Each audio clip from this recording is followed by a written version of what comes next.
Si vous vous sentez garant de toutes les causes de la société, quand votre interlocuteur vous parle, vous avez l'impression qu'il parle de vous.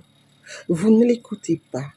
Vous passez le temps à pouvoir tout de suite trouver la petite bête pour pouvoir tourner sa phrase, pour vous victimiser, pour vous offenser, pour pouvoir vous pointer du doigt, pour pouvoir dire que c'était mal intentionné, que c'était pensé. Dites-vous quelque part que vous avez le syndrome de la culpabilité silencieuse.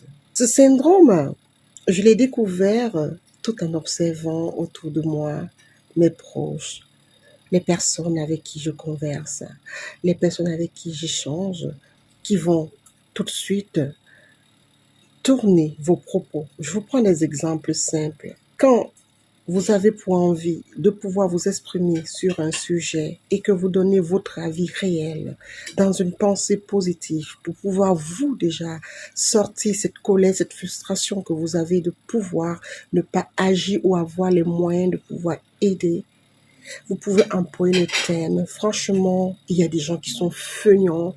Ils passent le temps à attendre que les autres travaillent pour eux et jamais ils ne lèvent le petit doigt pour pouvoir travailler. Et tout de suite, en face de vous, vous avez quelqu'un à qui vous ne pensez même pas, en sortant cette phrase de votre bouche, qui tout de suite se sent pointé du doigt et qui va vous sortir une phrase que vous profitez de tout, vous avez la chance, vous êtes né avec une cuillère en or, c'est parce que tu ne connais pas la même misère que nous avons, c'est pour ça que tu parles. Pourquoi?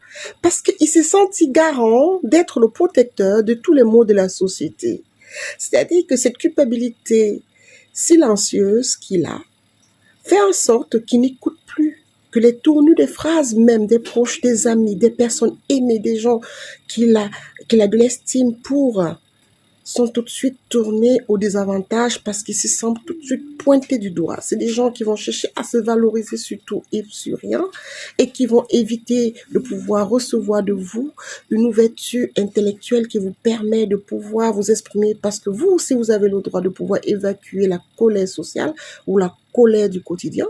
Mais cette personne, face à votre évacuation de colère ou cette prise de parole ou cette prise de position, va tout de suite se positionner comme celui qui est l'avocat de tout le monde entier et que vous le visez dans ce que vous dites parce que sûrement vous avez voulu lui dire des choses et que vous n'avez pas eu le moyen de lui dire directement et que vous avez profité de la conversation pour pouvoir lui dire qu'il est feignant, qu'il n'arrive pas. Voyez-vous, vous parlez de la feignantise des autres. Et comme c'est la personne qui est proche de vous, vous ne parlez pas de lui. Vous êtes bienveillant. Vous parlez des autres. Mais comme la personne a cette culpabilité silencieuse, il se rend plutôt en position de défense, d'agressivité, avec des mots, avec des positions, avec des analyses.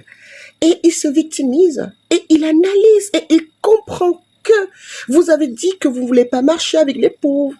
Oui, c'est ça, parce que tu roules déjà en tel type de voiture, parce que tu vis dans ce type de quartier, c'est pour ça que tu dis ça. Voilà.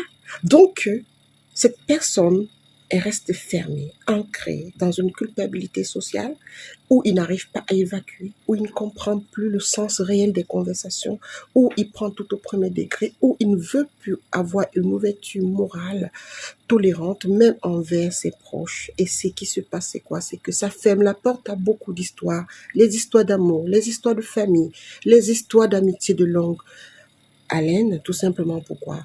Parce que votre niveau de vie intellectuelle, votre niveau de vie sociale vous permet de pouvoir critiquer ou alors de pouvoir dire ce que vous ressentez.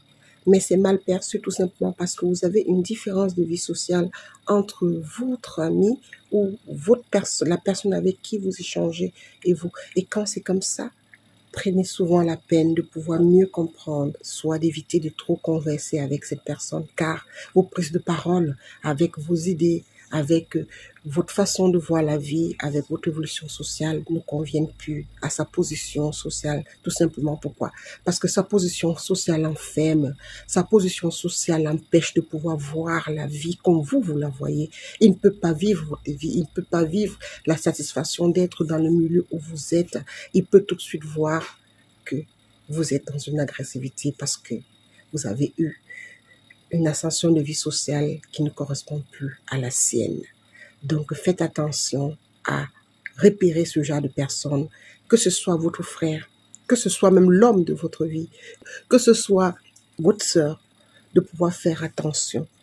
Quand c'est comme ça, évitez juste d'échanger avec ce genre de personnes et de donner votre point de vue.